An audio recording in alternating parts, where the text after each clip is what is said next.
Welcome to Crisis in Perception, where we examine the systems shaping our world one book at a time. Today we're doing a deep dive into The Truths We Hold, An American Journey by Kamala Harris, which came out in 2019. And for this analysis, we're using this memoir as a very specific kind of lens. Exactly. This isn't about biography or a campaign. Uh, We're looking at it as an insider's account of how identity, law, and the institutions of government really shape moral choices.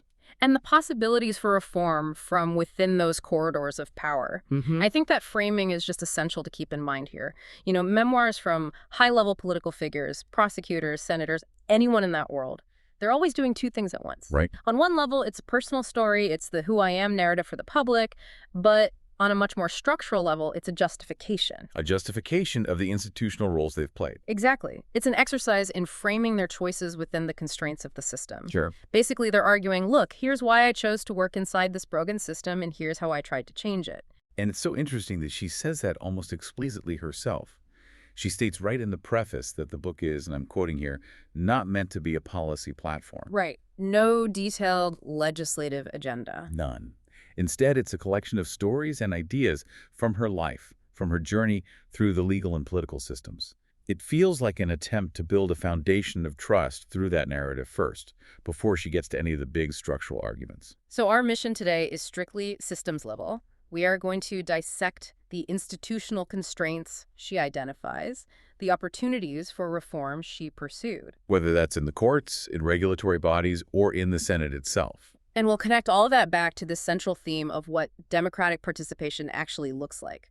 We're here to understand the mechanics of power, really, and the limits of what one person can do inside these massive, often very resistant institutions. To really get her perspective, I think it helps to just quickly map out her career path. Her trajectory is, it's a very consistent upward climb through the criminal justice system and then into major elective office. Okay, so where does she start?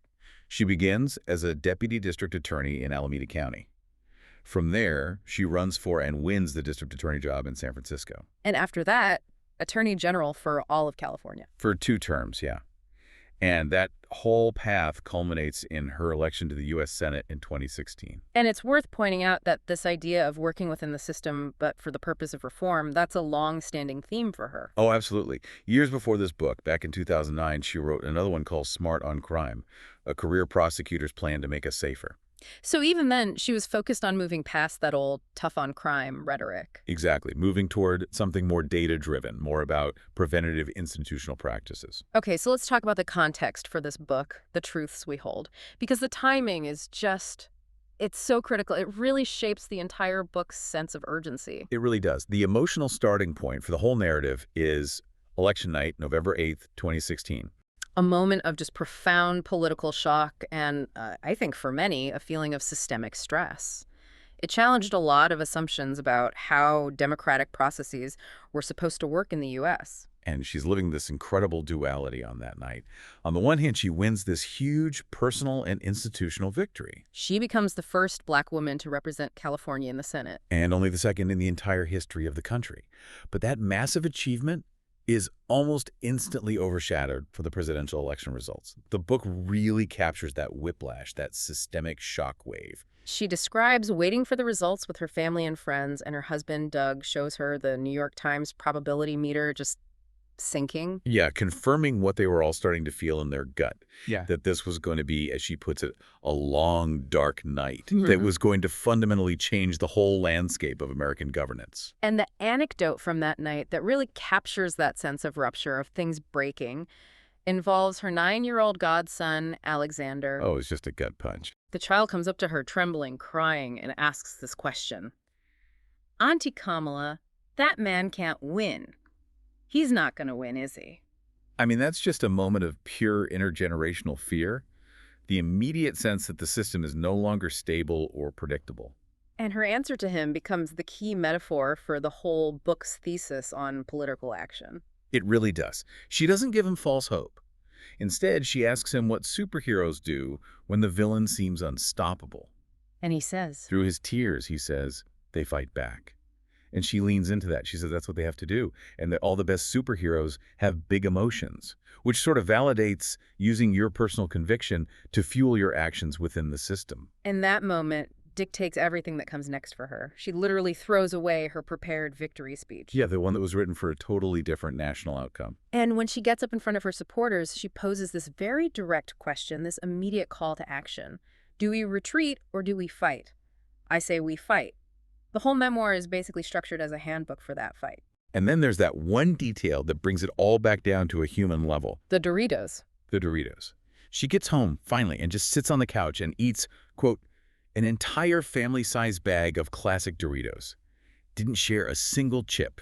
And that's not just a funny detail. It really underscores the immense emotional and psychological toll that responding to this kind of systemic upheaval takes on the people who are actually inside the institutions. Right. And this whole emotional scene sets the stage for how she frames her political identity, which is very much in that classic tradition of the political memoir. It's all grounded in this idea of speaking truth. Mm-hmm. She argues that the fight for the country has to begin and end with speaking truth, that trust in our institutions has to be reciprocal, and that requires being brutally honest about the massive systemic failures. And she lists them out very directly. Racism, sexism, wage stagnation, the cost of healthcare, and especially the destructive force of mass incarceration. And she doesn't stop there. She expands that truth-telling to include the predatory corporations that have turned, deregulation and climate denialism into a kind of creed. She's suggesting that these entities are operating either outside of or sometimes through the democratic system to cause harm.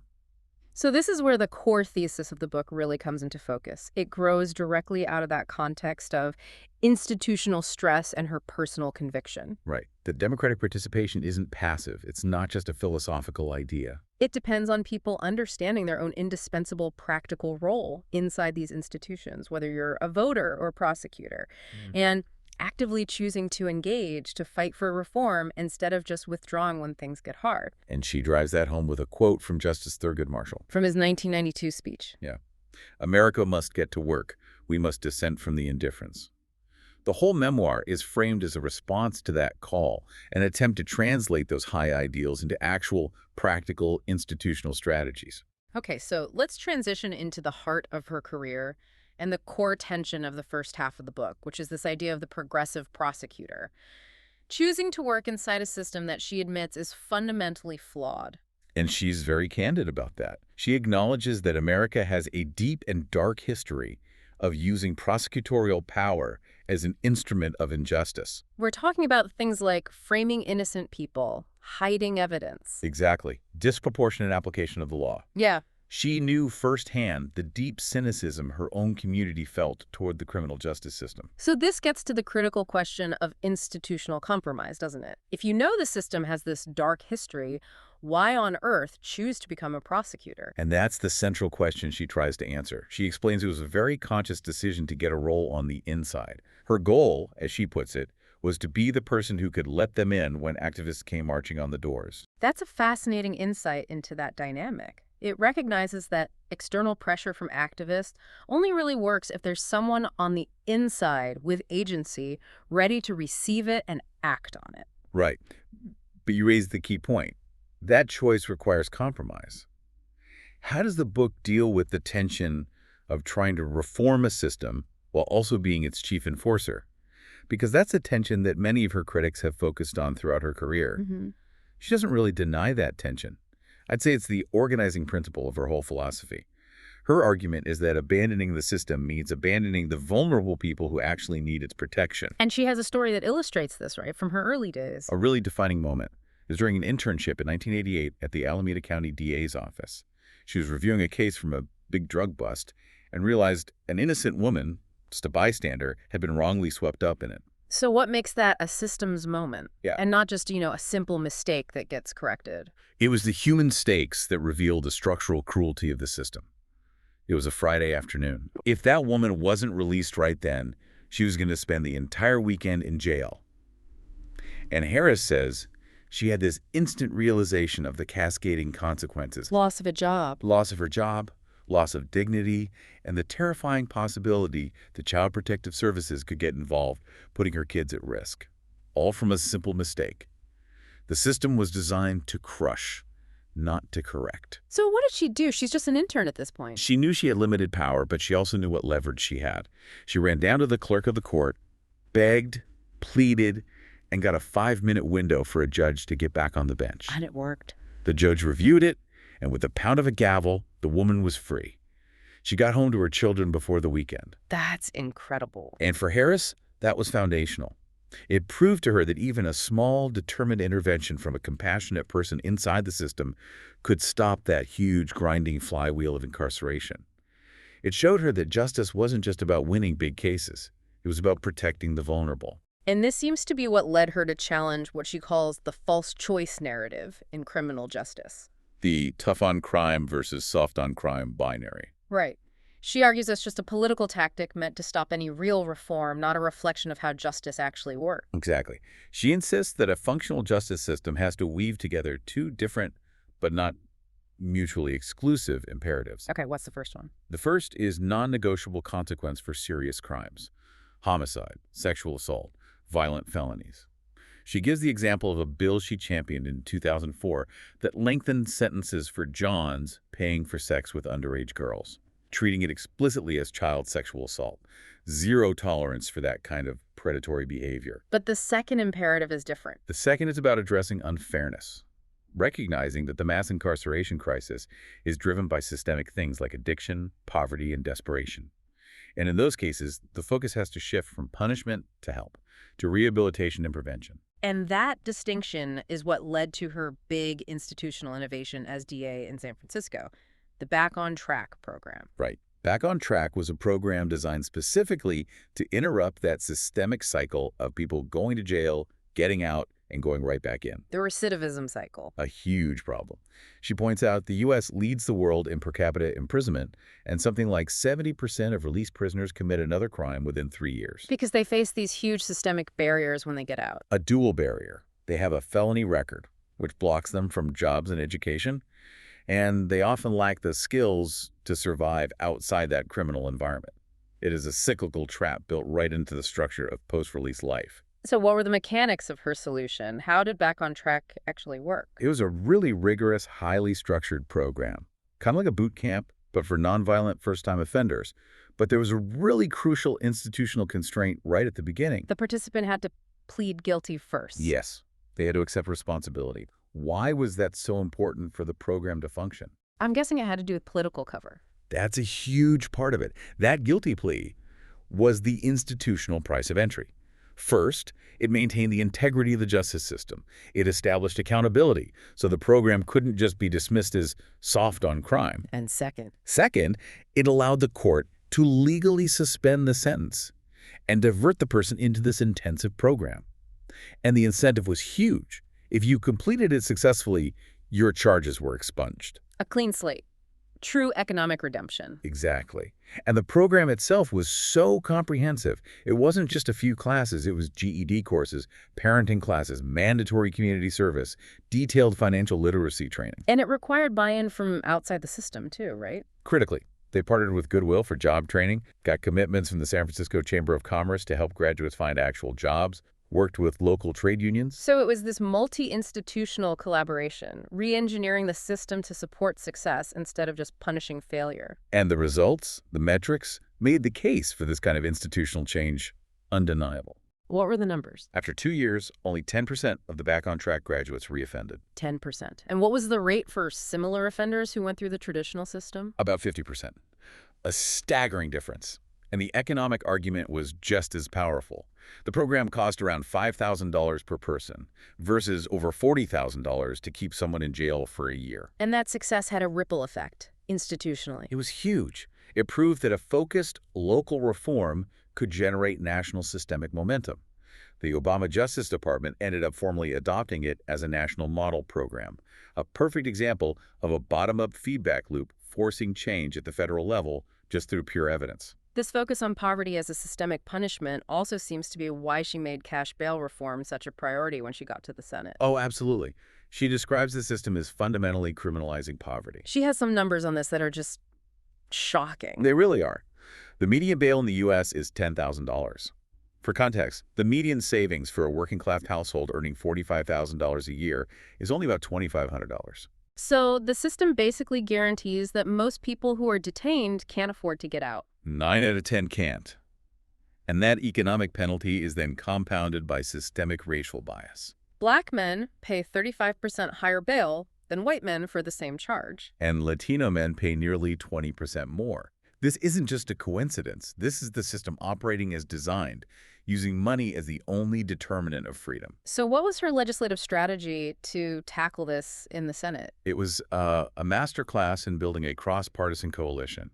In 2017, she introduced a bill co-sponsored with Republican Senator Rand Paul. An unlikely pairing. Very. The goal was to encourage states to replace cash bail with a risk evaluation system instead. Now, that's a political victory, finding common ground with someone she, quote, vehemently disagrees on most things with. But does the book get into the structural resistance? Because replacing cash bail with risk assessments can introduce its own set of algorithmic biases, can't it? She acknowledges that. Technology isn't a magic bullet, and new systems bring new problems. But the core philosophical argument they united on was that your freedom shouldn't depend on how much money you have. Detention should be based on your risk of danger or flight. Exactly. Not on your bank account. The big systemic hurdle was political inertia and the powerful bail bond industry lobby. So by aligning the bill with a conservative principle, evidence-based, efficient government, they could bypass that tough-on-crime rhetoric, even if the implementation would need careful monitoring down the road. That makes sense. The institutional logic had to shift first. Okay, let's pivot from criminal justice to economic regulation. Her time as Attorney General of California seems to show a really similar philosophy when it comes to corporate accountability. It does. It's the idea that you can't rely on individual ethics or moral appeals to check the power of these massive corporations. It has to be a function of regulatory power. And her team had a nickname for her that kind of gets at this, right? Yeah, the internal joke was that Kamala meant get more commas in that settlement price. It really underscores her priority, using the power of the AG's office to levy significant, painful financial consequences to deter future misconduct. And the fight against the big banks during the Great Recession is the big case study here. A huge one. In 2011, when the national settlement talks started over the foreclosure crisis with banks like JP Chase, she took this incredibly risky institutional stance. She refused to join the initial agreement. She walked away. And her main argument wasn't even about the money. It was about a critical legal constraint. California was being asked for too broad a release of claims. Meaning the agreement would have let the banks off the hook for things they hadn't even investigated yet. Precisely. She was adamant that if her office was going to sign, they needed full disclosure and real concessions, not just a check. That must have created immense political pressure. She was holding up this huge national settlement. How did she manage that balance between regulatory power and market influence? She was very aware of how powerful her words were. When she finally wrote the letter announcing her refusal, a move that could have caused major market volatility, she waited. She waited until Friday evening. After the markets had closed. A really calculated move to show regulatory savvy. She didn't want to be accused of grandstanding or tanking share prices, but she needed the message to be crystal clear. California was not going to be pushed around. The pushback must have been intense, though. She describes some stunning legislative resistance, even from her own party, when she was pushing for the California Homeowner Bill of Rights. That anecdote is so important for understanding institutional inertia. She tells this story of a Democratic legislator who was trying to rationalize the foreclosure crisis. What was the rationalization? The legislator argued, unbelievably, that the foreclosures were good for our local economy because they created jobs for painters and gardeners who were hired to fix up the abandoned homes. That is just powerful illustration of institutional cynicism disguised as economic pragmatism. Absolutely. So with that kind of internal resistance, how did she get the bill passed? This is where that feedback loop of external pressure becomes essential. Exactly. The fight needed mobilization from outside the halls of power. And organized labor groups became the key players. They became this permanent counterweight to the banks in Sacramento. They mobilized their supporters, crashed the phone lines in the legislature. Showed up in huge numbers, and they sent this powerful message. They were fighting for workers' dignity, not just their wages. Harris notes this made it clear to legislators that if they sided with the banks, they would have to answer to labor. It shows that external, grassroots action is the fuel that gives internal actors the political capital they need to overcome that systemic inertia. Okay, let's dig deeper into that systems mapping. Let's talk about identity and incentives. She points to the usual motivations in politics, career advancement, public trust, but she really emphasizes this need for political legitimacy. And that was a huge issue for her in her very first major campaign for DA in San Francisco. She started with, what, 6% name recognition? Just 6%. She had to overcome that deficit through intense personal grassroots campaigning, connecting with voters one-on-one, famously setting up an ironing board as a campaign desk outside grocery stores. But the personal identity that really shaped her perspective, the bedrock of her legitimacy, long before she ever ran for office, is maybe the most defining part of the book. And she attributes so much of that to her mother, Shyamala Gopalan. A breast cancer researcher who immigrated from India in 1958 for a PhD at Berkeley. Her mother's life is framed as this ultimate act of self-determination and love, defying the expectation of an arranged marriage. And she meets Harris's father at Berkeley while they're both active in the civil rights movement. And her mother's mantra for her daughters was just critical. Fight systems in a way that causes them to be fairer, and don't be limited by what has always been. You can draw a straight line from that to her decision to become a prosecutor. Her mother also understood the systemic reality of America, that the world would see her daughters as black girls. And she was fierce about making sure they would grow into confident, proud black women. She immersed them in the black American experience while still honoring their Indian heritage. And that dual identity immigrant striving and the struggle for racial justice really formed the foundation of her worldview on systemic inequality. It also meant that her childhood was physically located right at the start of the civil rights movement. She has these young memories of a sea of legs moving about, of the energy and shouts and chants from marches, often from a stroller. And there's that famous story of her as a toddler at a march, fussing, and when they ask her what she wants, she yells, "Freedom!" It's an early narrative that grounds her political ambition in that historical fight for justice. And another key institutional space for her outside the home was the Rainbow Sign Cultural Center in Berkeley. This was a vibrant black cultural center that hosted people like Shirley Chisholm, Maya Angelou, Nina Simone. Giants. And for her, it acted as a kind of alternative educational system. It exposed her to these incredible leaders and solidified this understanding that artistic expression, ambition, and intelligence were cool. That success wasn't just about personal achievement, but what you did for the community. So if we connect that historical identity to her later actions, we see these really clear examples of that feedback loop, where external pressure from social movements drives internal institutional reform. Yes, she's very clear that when you're advocating for policy on the inside, you need that sustained pressure from activists on the outside to give you the political capital to get it done. The body camera example is perfect for this. As Attorney General, she required body cameras for state law enforcement agents. And she gives explicit credit to the Black Lives Matter movement for creating the intense pressure that gave her the space to get it done on the inside. So it wasn't just a moral choice. It was a political calculation that the external environment had finally made the internal reform possible. To really break down that mechanism, the external pressure protests, media, it raises the political cost of doing nothing. And when the cost of not reforming becomes greater than the cost of reforming, someone like the Attorney General gets the leverage they need to push through something that previously faced impossible resistance from, say, police unions. And this connects to her idea of showing the math. Right. Her belief that institutional leaders have a duty to explain their logic to the public, not just announce the result. She uses the analogy of a closing argument to a jury. It's not enough to just tell the jury the result is 8. You have to methodically show them that 2 plus 2 plus 2 plus 2 leads categorically to 8. When you're transparent like that, you give people the tool to decide if they agree, which builds trust even in disagreement. It helps stabilize the system during periods of change.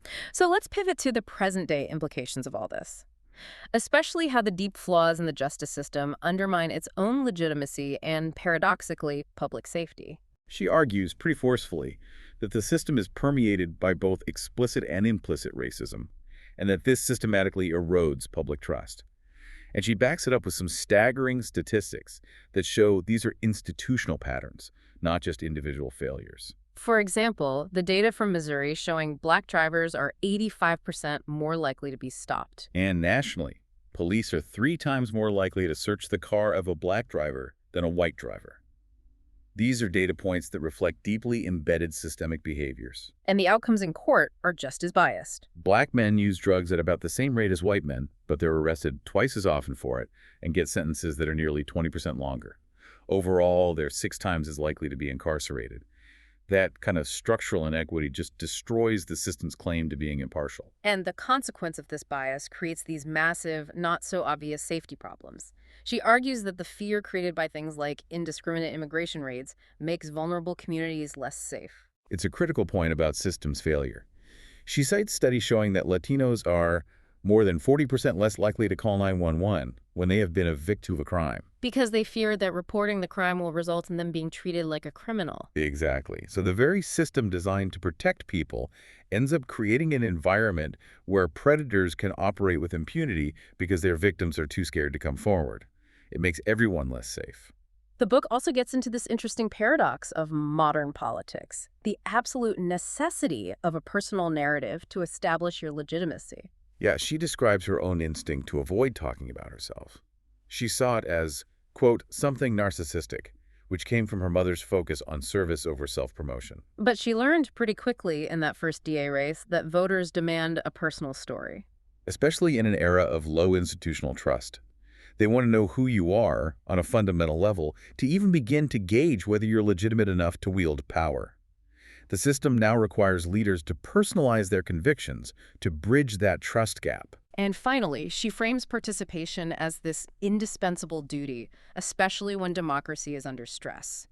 The 2018 Supreme Court confirmation of Brett Kavanaugh is the big recent example of a system under enormous strain. The stakes felt huge.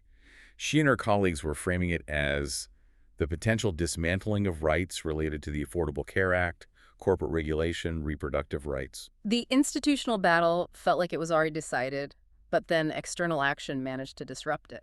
Centered around Dr. Christine Blasey Ford. She decided to testify out of a profound sense of civic duty, even though she was facing death threats and incredible personal risk. Her courage injected this moral weight into a system that was trying to run purely on procedural politics. And even more directly, the book highlights the power of external actors to literally stop the process. The protest by 2 survivors of sexual assault in the Senate hallway. They confronted Senator Jeff Flake in an elevator, and that moment, that confrontation, effectively paused history. It secured a delay for an FBI investigation. It proved that determined public action at a key pressure point could work when all the internal deliberation had failed. And even though the confirmation went through in the end, the institutional impact wasn't fleeting. Not at all. Dr. Ford's testimony led to a 200% increase in calls to the National Sexual Assault Hotline that day. It echoes what happened after Anita Hill's testimony in 1991. Even when you lose the immediate institutional fight, the movement gains powerful momentum, and deeper structural change often follows later on. So stepping back, let's connect all this to our broader themes. The tension between systems and individual morality seems key. It is. Harris holds on to this optimistic belief that people are fundamentally good. But you contrast that with institutional inertia, the tendency of big systems to resist change because the status quo is just easier. So change requires this continuous, structural effort. Good intentions are not enough. Right. She quotes Constance Baker Motley on that. Lack of encouragement never deterred me. And this ties into how institutions absorb reform energy. She talks about testing the hypothesis in government. Which means being willing to take bold, data-driven, sometimes risky actions. She says political capital doesn't gain interest. You have to spend it and be willing to take the hit. If you just sit on it, you lose it. And this idea of spending capital on solutions applies at every scale of government. She has this incredible example of data-driven micro-reform. It's such a great story. An elementary school principal in Sacramento figured out that truancy in elementary school was the start of the high school dropout pipeline, and the most common cause. Lack of clean clothes, the shame and absence that it causes. So the principal's solution was just so simple and so bold. She installed a washer and dryer on campus for the kids and their families to use. And the result? In the first year, attendance for those students went up by 90%. 90%. That story might be the key insight of the whole book. The true systemic barrier is often mundane, non-obvious, and a targeted, data-driven micro-reform can outperform these huge policy mandates that ignore the human-level constraints. That's it, exactly. And this all comes back to the book's title, The Truths We Hold. She frames the fight for systemic fairness as age-old. And she knows that progress isn't linear. Victories can be lost, and lost battles can be won later with a renewed effort. And she offers this final definition of what a patriot is. It's not about passive acceptance of the system as it is. No, it requires active engagement, even when that means criticizing the existing power structure. She says, a patriot is not someone who condones the conduct of our country, whatever it does. It is someone who fights every day for the ideals of the country, whatever it takes. That is the ultimate call to duty inside the system. And this final reflection really shows why democratic systems rely on these continuous participation narratives to survive. The book ends on a note of optimism, but it's not in the systems themselves. It's in the external actors who challenge them. The young activists from Parkland, the dreamers, the determined sisters at the Women's March. Like her parents who pushed her in a stroller at civil rights marches, today's activists bring their own babies. Believing, despite all the evidence of entrenched power, that a better future is possible for us all. It's that sustained, truth-based belief in fairer systems that fuels the fight, even when institutional inertia makes it all feel impossible. The Truths We Hold is, at its core, a guide to navigating and trying to reform these powerful, flawed institutions. It helps us see the role identity plays inside these systems, the limits of individual agency without collective action, and why sustained, truth-based participation is really the only way to secure democratic legitimacy. We really do encourage you to read the full text. Our deep dive today was based on The Truths We Hold, An American Journey by Kamala Harris. This project is free and publicly accessible. If you'd like to support the time, tools, and research behind crisis and perception, you can become a supporter on Patreon. For a shorter visual overview of this topic, see the mini explainer linked in the description. If you enjoy this kind of systems-level analysis, please like, subscribe, and comment with books or topics you'd like us to explore next.